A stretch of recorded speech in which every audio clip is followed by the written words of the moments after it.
The continuing evolution of language.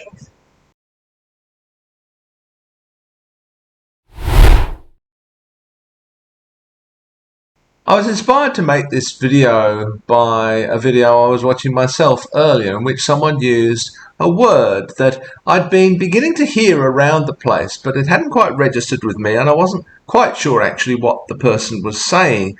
But then it occurred to me, I understood what they were saying, and I immediately understood the origin of the term. I'll come to that a little bit later.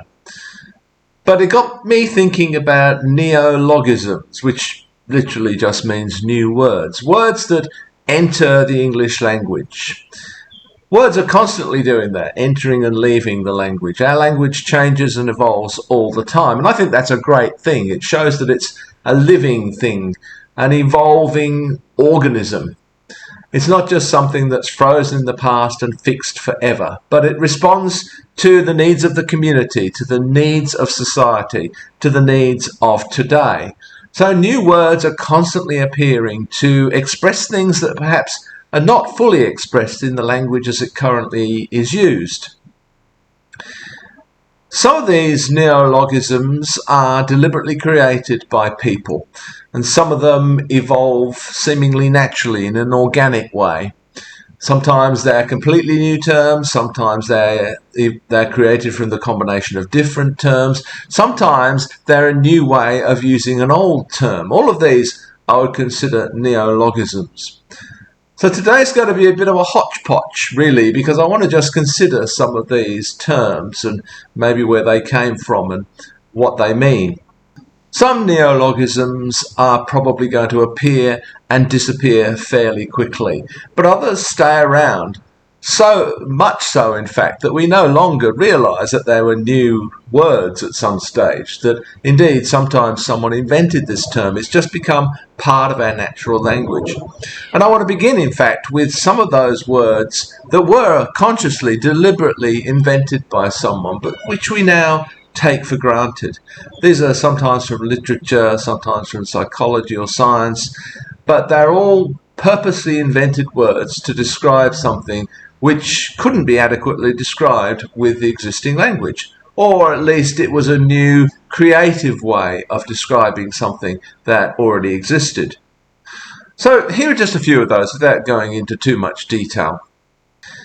The word freelance, for example, we take for granted in describing someone perhaps as a freelance writer or as myself as a freelance editor or freelance journalist. Well, it's actually Sir Walter Scott, the Scottish novelist, who invented this term. He used it to refer to hired militants, and it went on from there, of course, to be used in different ways over the years. Charles Dickens was responsible for several words. Butterfingers is one of his. Doormat is another one. Cyberspace was one that was introduced by the science fiction-ish writer William Gibson back in 1982 in a short story.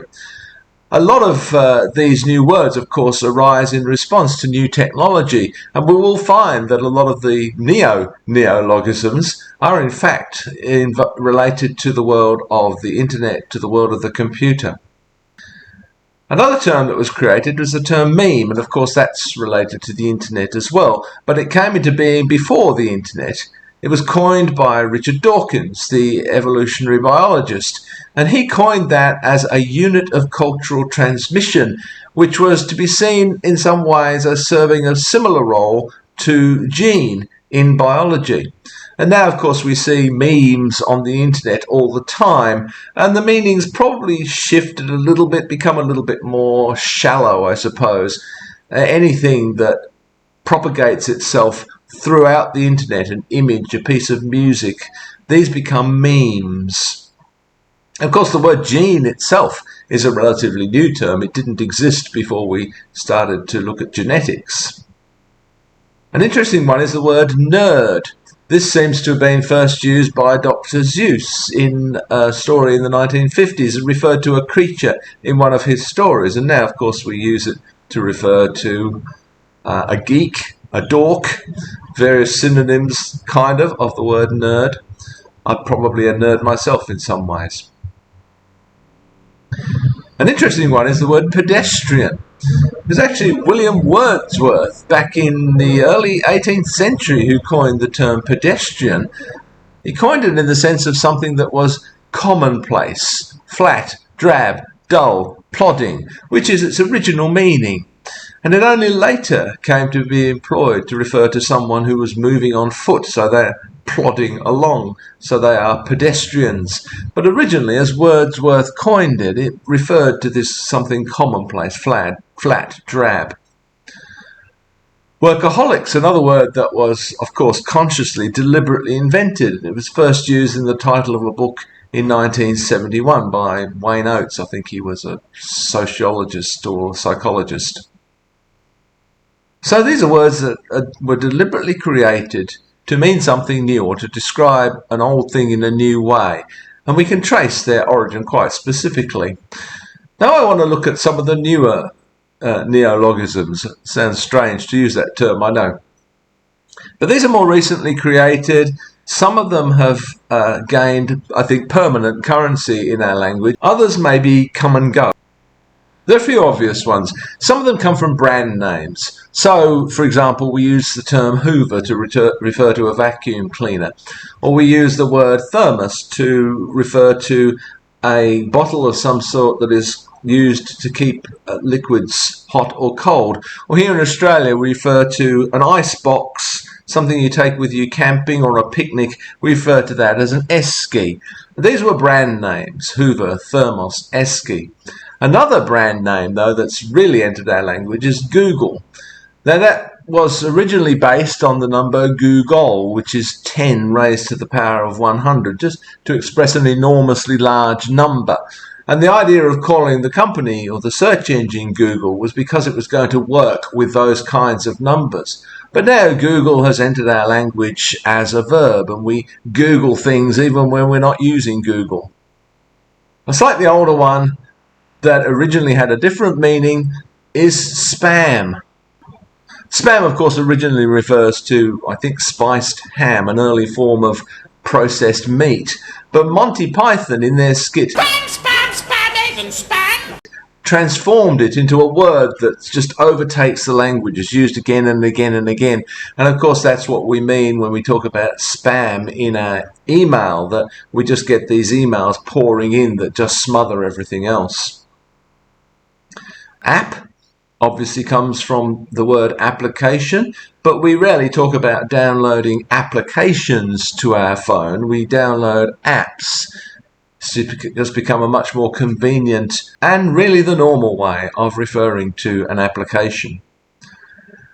There's the word noob, which I'm not sure is very widespread or whether it's going to stay around, but it's used in the gaming world often to refer to someone who's a newbie in that game, in that arena. But newbie itself, of course, is a neologism from round about 1970. Someone who's new to something, and a noob is new to a game. Metrosexual is a portmanteau word that was formed from metropolitan heterosexual, usually referring to an urban heterosexual male who gives a lot of attention to his appearance, his grooming and so on, fashionable clothes. And that was coined in 1994, according to the Merriam-Webster dictionary at least, which is often my source for these things. Not exactly a neologism, but something that certainly gained currency is BFF, best friend forever.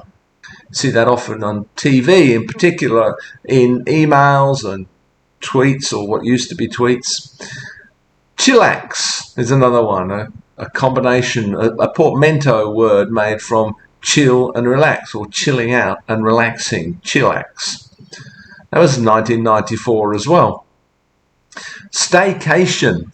Don't hear that one very much, but it's used to refer to a vacation which you basically take at home. And I think it gained some currency, particularly during the pandemic years. Everyone was taking staycations because they couldn't go anywhere.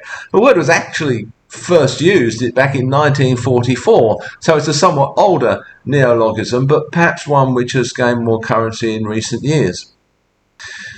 Now I'm going to come to the one that actually attracted my attention and got me thinking about this whole topic of neologisms.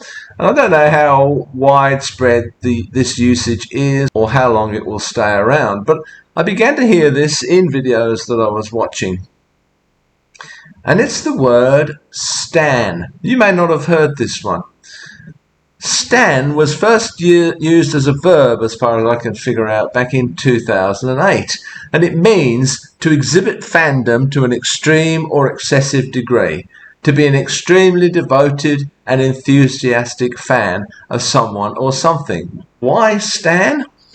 Well, it comes from a song by Eminem, which is called Stan, and it's named for the eponymous character in that song, who is just such a fan. He becomes obsessed, of course, with the object of his devotion, and it has tragic consequences. So now stan is used to refer to a kind of extreme form of fandom. The word fan itself was, of course, a neologism at some stage, coming from the word fanatic. So it already had that sense of extreme adoration or extreme attraction or extreme involvement with something. But over time, that word fan has become diluted just to mean that you like something. So a stronger word was needed in the culture to express what fan itself once expressed, and stan is currently the word for that. But it's interesting to see how that has arisen from a fairly recent song. The song was about 2000, I think, but it started being used as a verb in around 2008. It's very interesting to see the way language evolves. So when the word fan was no longer adequate to express what it originally expresses, a new word was needed. And what word was chosen? The word chosen actually is from an example of exactly what the word is trying to describe: stan. So there we have it, some examples of how language evolves, how new words emerge in our language. Sometimes they will come and go. I mean, a word like beatnik, for example, came and went fairly quickly. I don't think anyone would use that term anymore. The word Yahoo, which comes originally from Gulliver's Travels by Jonathan Swift, I think, that gained currency for a while, particularly when Yahoo was a search engine, but that's faded away. Maybe in time the word Google will disappear because Google will go out of business. Will it? Be interesting to see. And as a very brief aside, just to conclude this video, neologism was itself a neologism in 1772.